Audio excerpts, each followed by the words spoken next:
melatih keterampilan terus berpraktek. Tapi kemampuan yang saya punya di pet ya, di pet skin ya, menggunakan busa ini dilatih ya, sehingga dia benar-benar bisa bergeser. Ya, needle ini bergeser, needle ini berubah arah, ya, melakukan yang namanya pemutusan, pemotongan ya, pada jaringan skeletal, muskuloskeletal yang mengalami penatapan. Untuk kasus keras, kaku, teknik ini sangat support ya, sangat mendukung. Ya. Nah, didukung dengan teknik selanjutnya, kita akan melakukannya posisian ya, untuk manipulasi. Kalau kobras bisa juga. Kobras dalam kesemutan. Seperti itu di tangan, di kaki. Itu sulit dicari titiknya kan, karena bukan bagian dari tindakan ini. Tindakan lain mungkin bisa ya, seperti bekam, pasdu, karena berkaitan dengan darah dan saraf. Tapi karena kekakuan, ketegangan, ini cocok sekali. Silakan Bapak Ibu, apa yang akan ini ditanyakan? Ada lagi? Masih ada yang berpraktek ya? Berpraktek apa? Besok. Ya baik, saya berikan gambaran ya, dalam berpraktek harus seperti apa. Tadi harus terstandar gitu ya. Terstandar seperti apa? Itu kita memiliki standar, ada SOP, ada prosedur ya, prosedur layanan terapi. Kita lakukan pendataan ya, ketika klien datang ini dengan menggunakan info konsen berikut persetujuan. Kenapa ada info konsen dan berikut persetujuan? Ini sebagai legal formal sebagai landasan kita melakukan tindakan. Nah, atas dasar apa? Atas dasar persetujuan klien. Kliennya setuju, persetujuan ya, pada saat terjadi apa? Pada saat praktek ya, di lelah atau tiba-tiba kita dapat masalah ya, nah ini akan membantu kita. Kenapa? Karena pasien bersedia di terapi atas keinginan sendiri tanpa ada paksaan seperti itu ya. Karena tindakannya apa? Tindakannya berisiko, tindakannya berisiko berbahaya ya. Harus dipahami, harus dipahami. Sementara kita apa? Sementara kita praktisi komplementer ya, praktisi komplementer tradisional bahkan ya. 11 kali itu komplementer tradisional. Ini kita tidak memiliki legal formal ya, yang baik ya, untuk melakukan terapi pasif dan tidak ada aturan yang kita ambil satu. Setidaknya kita punya landasan dalam tindakan itu ya, memberikan analisis kepada pasien dan meminta persetujuan klien. Prosedurnya ini harus dilakukan. Jadi tadi kita sudah lakukan praktek. Semata-mata, jadi artinya terapi akupunkturi nggak sembarangan oleh ibu. Ada pasien saja, oh ya sini saya terapi nanti enakan ya seperti itu. Ada analisis di sini, ada pengambilan persetujuan klien. Eksklusif atau tidak eksklusif tentu terapi itu sendiri ya, apa yang membuat itu ya, menciptakan kesan yang baik, kemudian apa meningkatkan kualitas ya, adalah tujuan dari terapi apa tujuan dari pelatihan terapi akupunkturi.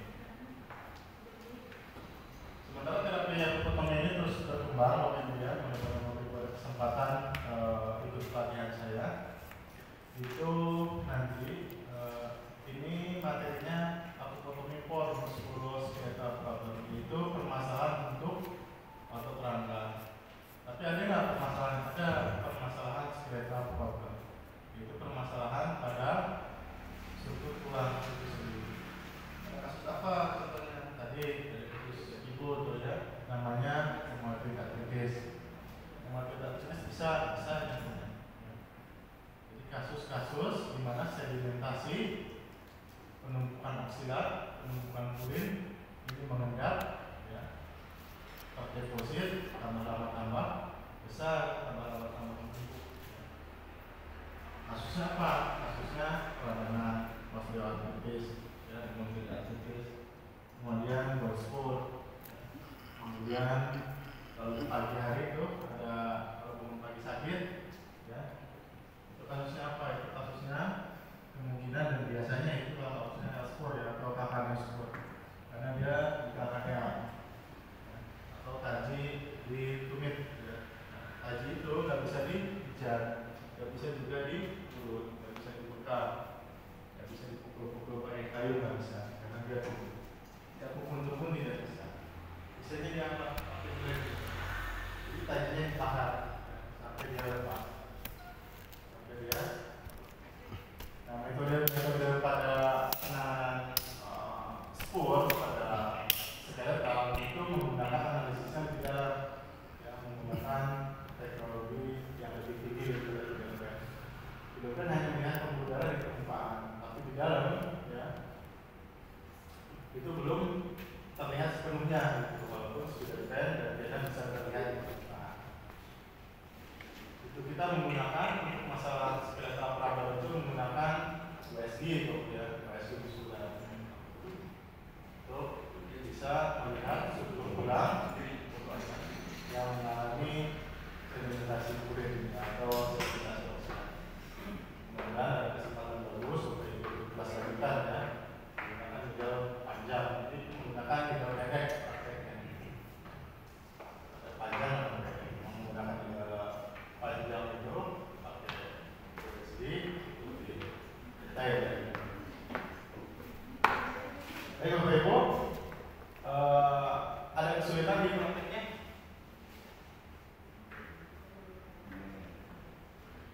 Bagaimana Bapak Ibu kesannya, ada kesulitan nggak di prakteknya?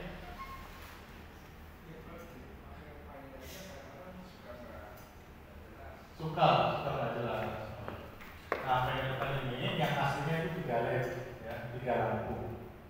Ya, aslinya produknya 3 lampu sampai 4 lampu. Itu dihargai oleh itu sekitar 1,4 atau mulai dari harga 800.000 4 lampu.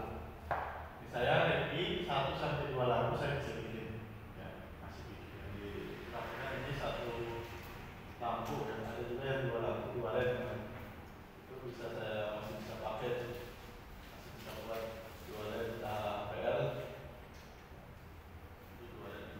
Itu 2 led HPL masih saya bisa buat, ya. Tapi kalau udah 4 lampu 5 lampu itu jelas. Dan itu harganya lebih mahal, ya. Lebih mahal kalau pakai HPL yang lebih dari 2 lampu. Tapi untuk praktek saja, ya, praktek mandiri dan pelengkap pendukung untuk safety ini sudah bisa. Lebih jelas kita gunakan yang 4 lampu atau 3 lampu. Itu di online banyak, di tenda itu sekitaran harga 800-an. Yang maklum 1 lampu, sementara alat aslinya 4 lampu. Aslinya ini Pilotren, sama-sama HPL, Fabinder, ya, Pilotren di Shopee.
terang lebih jelas.